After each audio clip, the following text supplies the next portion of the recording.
በስመ አብ ወወልድ ወመንፈስ ቅዱስ አሐዱ አምላክ አሜን። አንድ አምላክ በሚሆን በአብ በወልድ በመንፈስ ቅዱስ ስም አምነን ምድረ ልዳን በብርሃን ትምህርቱ ያበራ ኮከብ ይህ በእግዚአብሔር ዘንድ የከበረና የኃያል መስተጋድል ገባሬ ተአምር ቅዱስ ጊዮርጊስን በወርኃ የካቲት 23 ቀን የሚነበብ ገድል እንሆ እንነግራችኋለን። በእግዚአብሔር ዘንድ የከበረ ከሁላችን እመቤት ቅድስት ድንግል ማርያም ስለተወለደው ጌታችንና መድኃኒታችን አምላካችን ኢየሱስ ክርስቶስ አዳኝነት ይመሰክር ዘንድ የተመረጠ ፍጡነ ረድኤት ሊቀ ሰማዕታት ኃያል መስተጋድል ቅዱስ ጊዮርጊስ ጸሎትና በረከቱ ከሁላችን ከሕዝበ ክርስቲያኑና ከወዳጆቹ ጋር ለዘላለሙ ጸንቶ ይኑር አሜን። ከዚህ በኋላ ሰባ ነገሥታቱ ወደ ተወደደ ሊቀ ሰማዕታት ቅዱስ ጊዮርጊስ ዘንድ ተመልሰው ከሞት እንዴት ተነሳ አሉት። ቅዱስ ጊዮርጊስም መልሶ በክርስቶስ ነዋ፣ አለዚያማ ስለ ፈጣሪ ኢየሱስ ክርስቶስ ስም ይህን መከራ እንዴት ይቀበል ነበር አላቸው። ከእነርሱም ጠራቅሊጥስ የተባለ ንጉሥ መልሶ ጊዮርጊስ ሆይ በክፍል በክፍል ተቆርጠህ በእሳት አቃጥለው ከመሬት ውስጥ ከነብረት ምጣዱ ከተቀበርክ በኋላ እንዴት እንደተነሳ ሳስብ እኔ አደንቃለሁ። አሁንም በአምላክ ላምን እወዳለሁ። ግን ደርቀው የነበሩትን ወንበሮች ስለመለምለማቸው በውኑ ይህ ሥራ የአንተ አምላክ ወይም የእኛ አማልክት ሰርተውት እንደሆነ አላወቅንም። ነገር ግን በዚች ቦታ አሉ ከድንጋይ በተወቀሩ ሳጥኖች ውስጥ ከተቀበሩ ብዙ ዘመን የሆናቸው ሙታን አሉ። እንግዲህ ወደ ፈጣሪ ማልደህ እኒህን ሙታን ብታስነሳቸው እኔ በአንተ አምላክ አምናለሁ አለው። ሊቀ ሰማዕታት ቅዱስ ጊዮርጊስ መልሶ ንጉሡን ለእኔስ የሰናፍጭ ቅንጣት ያህል ሃይማኖት ካላችሁ ይህን ተራራ ከዚህ ፈልሰ ወደ ሌላ ሂድ ብትሉት እንዳላችሁት ይሆናል፣ የሚሳናችሁም የለም ብሎ የሚያበስር የወንጌል ቃል አለኝ። ሁላችሁንም እሳት ይበላችኋል እንጂ አንተ እንዳታምን አውቃለሁ። ነገር ግን እዚህ ስለ ቆሙት ሕዝብ እኔ ይህንን አደርጋለሁ። የጌታዬ ኢየሱስ ክብር ይገለጣል። አሁንም አንተ ከምትወደው ጋራ ተነስተ ሳጥኑን ክፈት። በዚህ ጉባኤ ፊትም በእውነት የሚያድን የፈጣሪ ስም ብቻ እንደሆነ ይገለጽ ዘንድ ይቅር ባይ ሰው ወዳጅ አምላክ ይመሰገን ዘንድ በውስጣቸው ያለውን የሙታንን አጽም ታምጡ አለው። ንጉሡ ጠራቅሊጦስና ዱድያኖስ የግብፅ ንጉሥ ዲዮናስዮስ ተነስተው ሳጥኑን ከፈቱ። የሙታኑንም አጽም አመጡ። አፈር ትቢያ ሆነው አገኛቸው። ቅዱስ ጊዮርጊስንም እነሆ የሙታን አጽምት እንዳልነበሩ ሆነዋል፣ ከዘመን ብዛት የተነሳ ትቢያ ሆኗል አሉት። ቅዱስ ጊዮርጊስም ትቢያውን አምጡ አላቸው። ያን ጊዜም 3 ነገሥታት አሽከሮቻቸውን ያገኙትን የሙታን አጽም ትቢያ እንዲሸከሙ አዘዟቸው። አምጥተው ሊቀ ሰማዕታት ቅዱስ ጊዮርጊስ ፊት አቆሙት። ንዑድ ክቡር ኃያል የተወደደ ቅዱስ ጊዮርጊስም ግን ፊቱን ወደ ምስራቅ መልሶ በጉልበቱ ተንበርክኮ ሰገደ። ከዚህ በኋላ አንገቱን ወደ ሰማይ አቅንቶ አቤቱ ወደ አንተ የጮኸውን የባሪያን ልመና ስማ። ድል አድራጊ የማትሻር ንጉሠ ነገሥት የማትጠፋ የዘላለም ብርሃን አንተን እጠራለሁ። ጌታዬ ሰማይን እንደ ድንኳን የዘረጋኸው በሦስትነት ምድርን ያጸናት ፈጣሪ አንተን እጠራለሁ። ፈጣሪ ሁልጊዜም የለመንኩን ስጠኝ። አሳበ ክፉ ለሆነ ዱድያኖስና ከእርሱ ጋራም ላሉት ለሰባው ነገሥት ለብዙዎችም ሕዝብ ነፋሳትን የምታዘዝ ባሕርን የገሰጽክ ተራሮችን ኮረብቶችን በየመጠናቸው የፈጠርክ የበደሉ መላእክትን ወደ ሲኦል ጥልቅ የጣልካቸው ናቡከደነጾርን ከሰው ለይተ ያሳደርከው 7 ዓመትም እስኪያልፍበት ከአራዊት ጋር ያኖርከው አንተ በእውነት የባሕርይ አምላክ እንደሆንክ እንግዲህ እንዲህ እስኪያውቁ አርያውንም ከሰው የለወጥከው አካይስትን በምድረ በዳ የወሰንካቸው ይህን ሁሉ የምታደርግ እግዚአብሔር አምላክ አንተ ብቻ እንደሆንክ ግለጥ።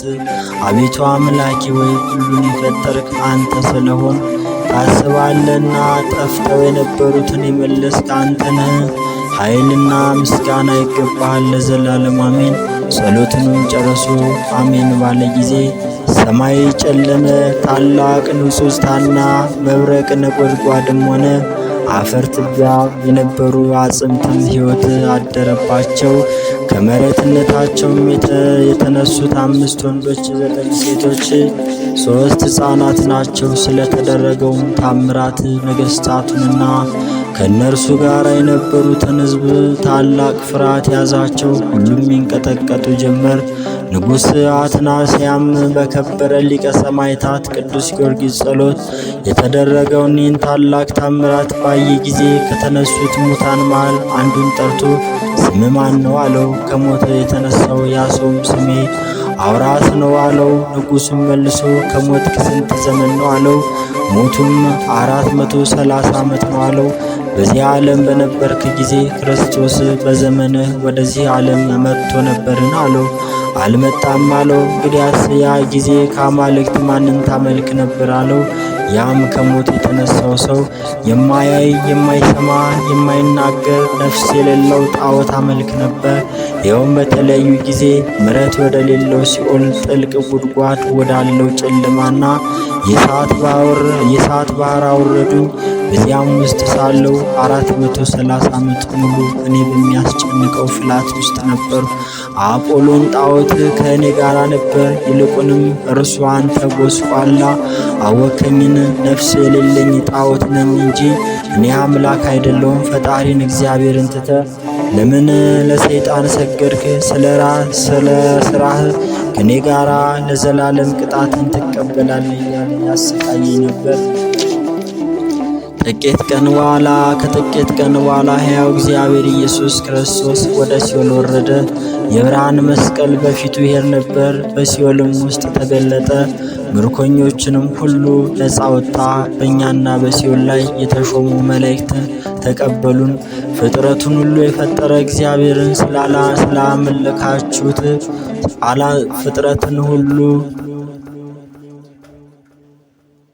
ፍጥረቱን ሁሉ የፈጠረ እግዚአብሔርን ስላላመለካችሁት ፍዳችሁን ልትቀበሉ ይገባችሁ ነበር። ኃጢአታችሁን ተናገሩ አሉን። ንጉሥ ሆይ ስለ ስማ ልንገርህ፣ በተሰቀለው ክርስቶስ ያመነ ሰው ሁሉ ኃጢአት ቢሰራ ከሥጋው በተለየ ጊዜ ስለ በደሉ ወደ ሲኦል ቢወርድም በዕለተ ሰንበት ግን ያሳርፉታል። ጣዖት የምናመልክ እኛ ግን ስላልተጠመቅን በተሰቀለው ክርስቶስ ስላላመን 1 ሰዓት እንኳን አያሳርፉንም። በተሰቀለው የክብር ባለቤት ክርስቶስ ለሚያምን ሰው እነሆ አይራሩለትም አለው። ነገሥታቱም ሕዝቡም ሁሉ ይህንን በሰሙ ጊዜ ተደነቁ።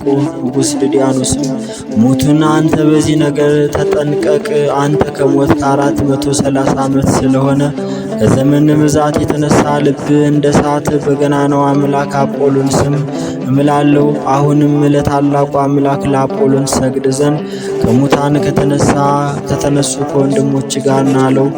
አውራ ስም መልሶ አንተ ርኩስ ውሻ፣ አጶሎንም እንደ አንተ ርኩስ ነው አለው። ከዚህ በኋላ ወደ ቅዱስ ጊዮርጊስ ዞር ብሎ ከእግሩ በታች ሰገደ።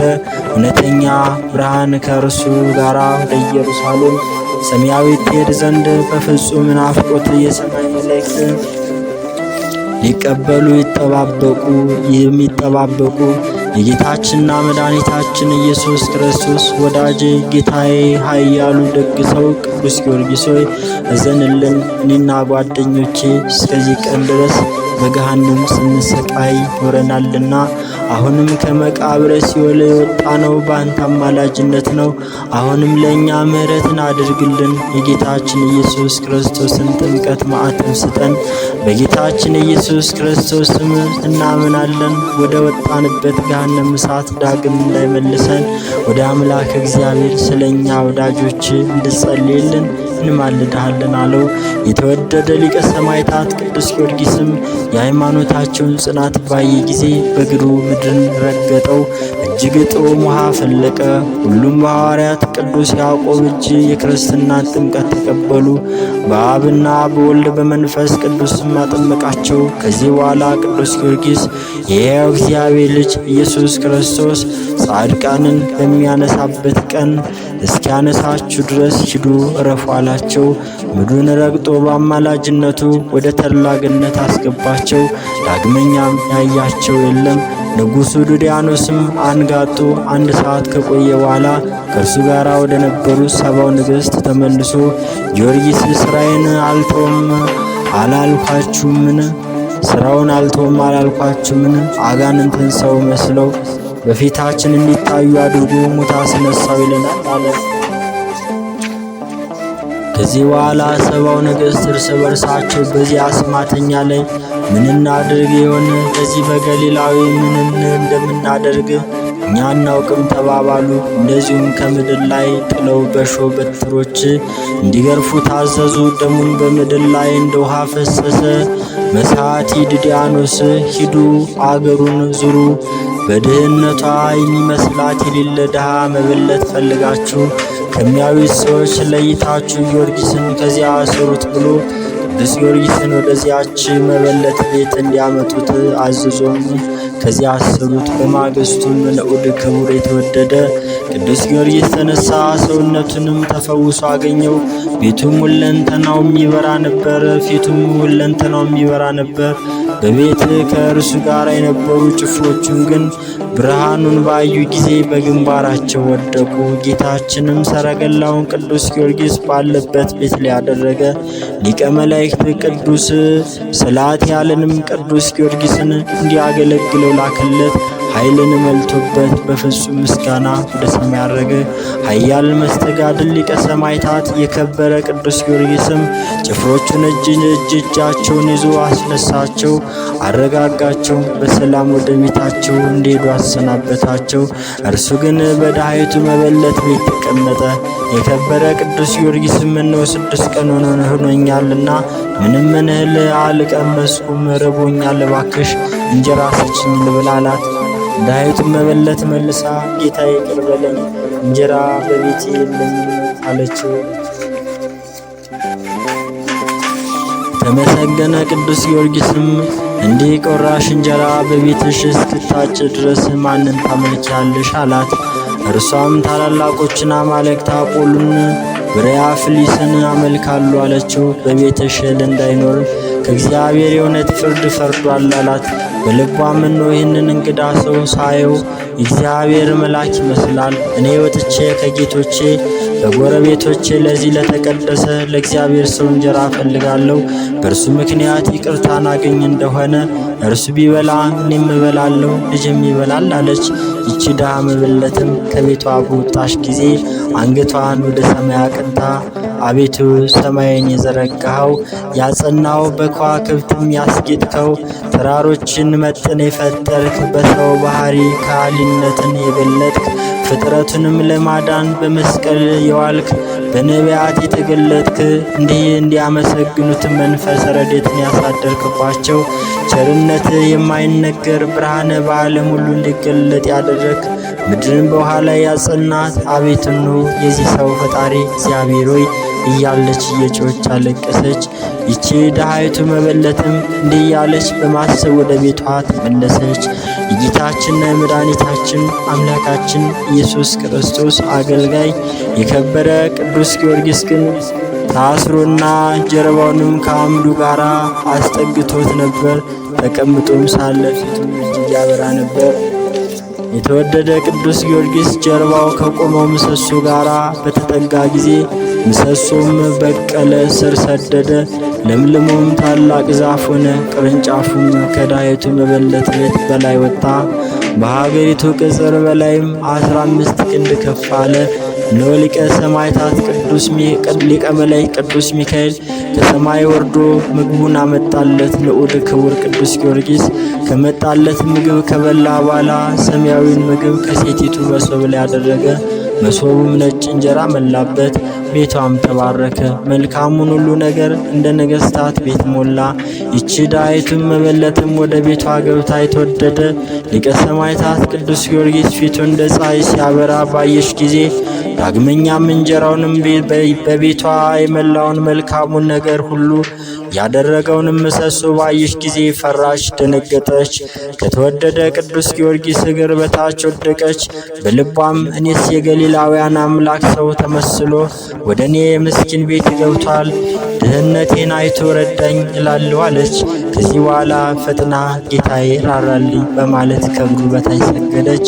የተወደደ ቅዱስ ጊዮርጊስም መልሶ አንቺ ሴት ተነሽ፣ እኔ አምላክ ባሪያ ነኝ እንጂ የገሊላውያን አምላክ አይደለሁም አላት።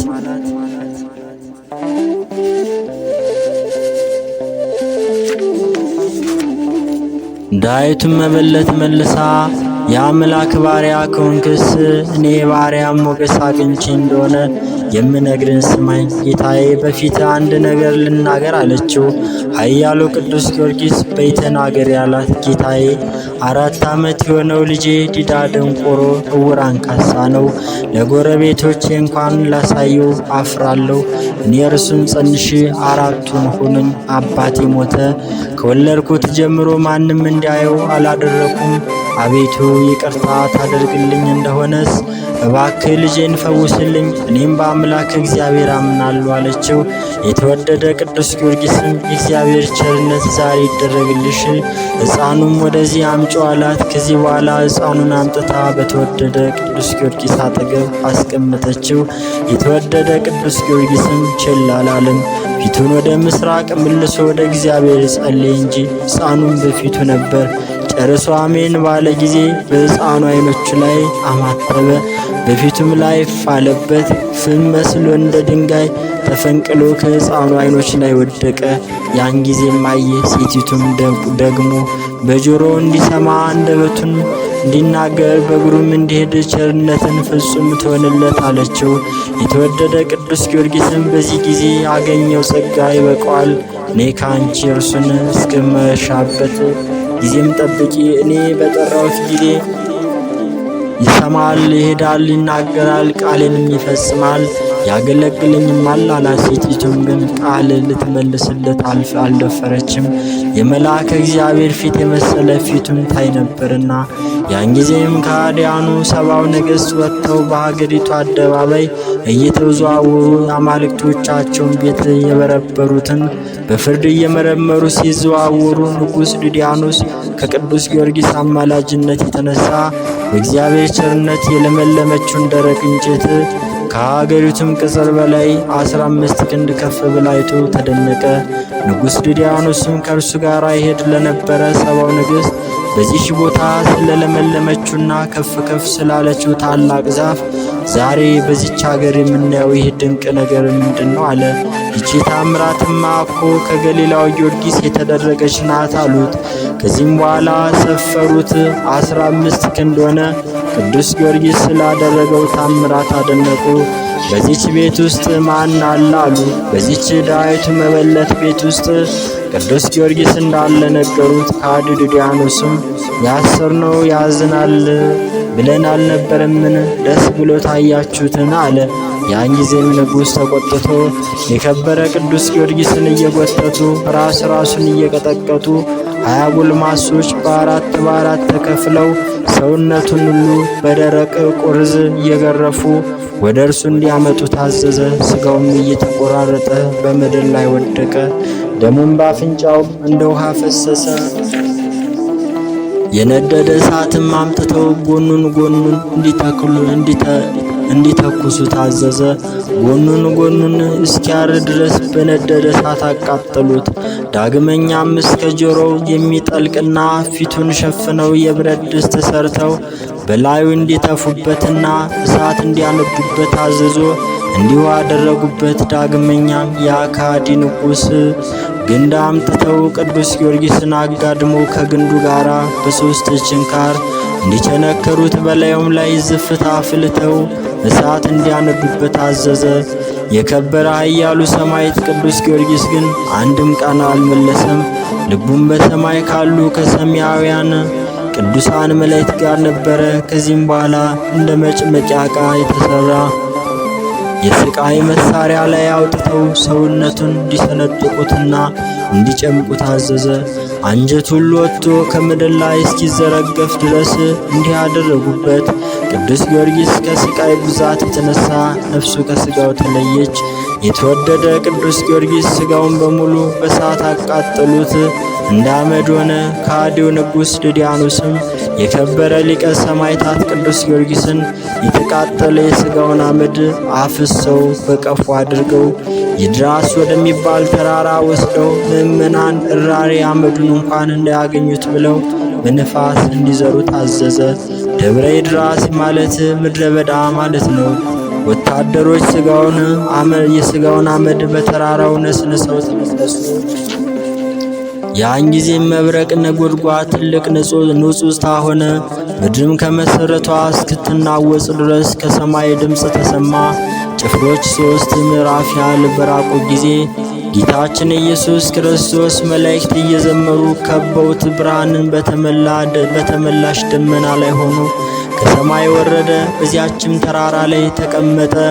አራቱን የምድር ነፋሳትም የወዳጁ ቅዱስ ጊዮርጊስን የሥጋውን ትቢያ እንዲሰበስቡ ታዘዛቸው። ጌታችንና መድኃኒታችን አምላካችን ኢየሱስ ክርስቶስ ዓለሙን በፈጠረበት በአምላካዊ ቃሉ የመረጥኩት የእኔ ወዳጅ ጊዮርጊስ ከሞት ተነሳ፣ አትፍራ፣ እኔ አዝዣለሁና ሲል ኃያሉን ሰማዕት ቅዱስ ጊዮርጊስን ጠራው። ያን ጊዜ ንዑድ ክቡር ቅዱስ ጊዮርጊስ ከጫጉላው ቤት እንደሚወጣ ሙሽራ ምንም ሕማም ሳይኖርበት ተነሳ። ጌታችንና መድኃኒታችን አምላካችን ኢየሱስ ክርስቶስም ባረከው። አትፍራ፣ ይህንን ከሃዲ ንጉሥም እስክታሳፍረው ድረስ እኔ አጽናለሁ። እንግዲህስ ወዲህ አምላኩ ከእጃችን ሊያድነው አልቻለም እንዳይሉ እነዚህን ከሃዲያን ነገሥታትና የረከሱ ጣዖቶቻቸውን ታሳፈራቸው ዘንድ ተነስተህ ወደ ከተማ ውጣ፣ ሰላሜ ለዘላለም ካንተ ጋር ይሆናል አለው። ጌታችንና መድኃኒታችን አምላካችን ኢየሱስ ክርስቶስ ይህንን ተናግሮ አጽናንቶት ኃይልንም አጎናጽፎት በፍጹም ምስጋና ወደ ሰማይ አረገ። ንዑድ ክቡር ኃያል ሊቀ ሰማዕታት ቅዱስ ጊዮርጊስም ወደ ጭፍሮች እየሮጠ ወንድሞቼ ቆዩኝ፣ ከእናንተ ጋር ልሂድ እያለ ይጣራ ጀመር። ጭፍሮቹም ድል አድራጊውን የእግዚአብሔርን አገልጋይ ቅዱስ ጊዮርጊስን እየሮጠ ሲከተላቸው ባዩት ጊዜ ቆሙለት። በደረሰም ጊዜ አሁን ሥጋህን አቃጥለን ወደ ተራራ አውጥተን ለነፋስ ሰጥተንህ አልነበረምን? አንተ ከየት መጣ ብለው ጠየቁት። የተወደደ ሊቀ ሰማዕታት ቅዱስ ጊዮርጊስም ፈገግ ብሎ እናንተማ ጥላችሁኝ ነበር፣ አምላኬ ኢየሱስ ክርስቶስ ግን አስነሳኝ አላቸው። ጭፍሮቹም እርሱ መሆኑን ባወቁ ጊዜ ደነገጡ። ስለ ቅዱስ ስሙ አመድ የሆኑትን በነፋስ የተበተኑትን ሰዎች አንስቶ እንደገና በሕይወት እንዲኖሩ ያደረገ የባሕርይ አምላክ ኢየሱስ ክርስቶስ ገናና አምላክ ነው እያሉ አደነቁ። ከዚህ በኋላ ለተወደደ ሊቀ ሰማዕታት ቅዱስ ጊዮርጊስ ሰግደው የሕያው እግዚአብሔር አገልጋይ ሆይ እንለምናለን፣ ለሰውነታችን ራራልን፣ የጌታችን ኢየሱስ ክርስቶስ ማዕተበ አድኅኖቱን ስጠን አሉት። ቅዱስ ጊዮርጊስም በፍጹም ልባቸው እንዳመኑ ባየ ጊዜ ጡም የውሃ ምንጭ አፈለቀ። ከዚህ በኋላ ጸሎት አደረገ። ወንጌላዊ ቅዱስ ዮሐንስንም መጥቶ ጭፍሮቹን አጠመቃቸው። ቁጥራቸው 4 ነበር። ወንጌላዊ ቅዱስ ዮሐንስም ቅዱስ ጊዮርጊስን ጭፍሮቹን ባርኳቸው ተሰወረ። ወታደሮችም ከቅዱስ ጊዮርጊስ ጋር ወደ ካህዲያን ነገሥታት ሄዱ። ስማቸውም ህልቶንና አገሎሲስ፣ ሶሪስና አለፎሪስ ነበረ። ወደ 70 ነገሥታቱም መጥተው ከሃዲያን ነገሥታት ሆይ እፈሩ፣ ሥጋውን አመድ የዘራችሁት ጊዮርጊስ ነው። ሰውን የሚወድ ቸሩ ጌታችንና አምላካችን ኢየሱስ ክርስቶስ ከሞት አስነሳው። ስለዚህ እኛ ሁላችን በእርሱ አምላክ አምነናል። ከእንግዲህስ ወዲህ የአምላክ ወታደሮች ነን። እኛም በቅዱስ ጊዮርጊስ አምላክ አምነናል። ይህንም ቅዱስ ጊዮርጊስን ከሞት ያነሳው ነው አሏቸው። 70 ነገሥታትም የከበረ ቅዱስ ጊዮርጊስን ቆሞ ባዩት ጊዜ ተደነቁ። የሚያደርጉበትን እስኪመክሩ ድረስም በእስር ቤት እንዲቆይ አዘዙ። አለቃቸው ዲዲያኖስም ከጭፍሮች ይህንን ነገር በሰማ ጊዜ የቀሩትን ነገሥታት በሰሙ ጊዜ ጽኑ ቁጣን ተቆጡ። ህልቶንን ቁልቁል እንዲሰቅሉት፣ አግሎሲስንና ሶሪስን አስፎሪስን ግን በሰይፍ ስለት ራሳቸውን እንዲቆርጧቸው አዘዙ። በእግዚአብሔር የታመኑ ሰማዕታተ ክርስቶስ ህልቶንና አግሎሲስ፣ ሶሪስና አለፎሪስ በኃያል መስተጋድል ሊቀ ሰማዕታት ቅዱስ ጊዮርጊስ አማላጅነት እንዲገድላቸውም ፈጽመው በወርሃ ግንቦት 1 ቀን በ9 ሰዓት የድል አክሊልንም ከአምላካቸው እግዚአብሔር ዘንድ ተቀበሉ። ጸሎታቸውና በረከታቸው ከእኛ ከሁላችን ከሕዝበ ክርስቲያኑ ጋር ለዘላለሙ ጸንቶ ይኑር አሜን።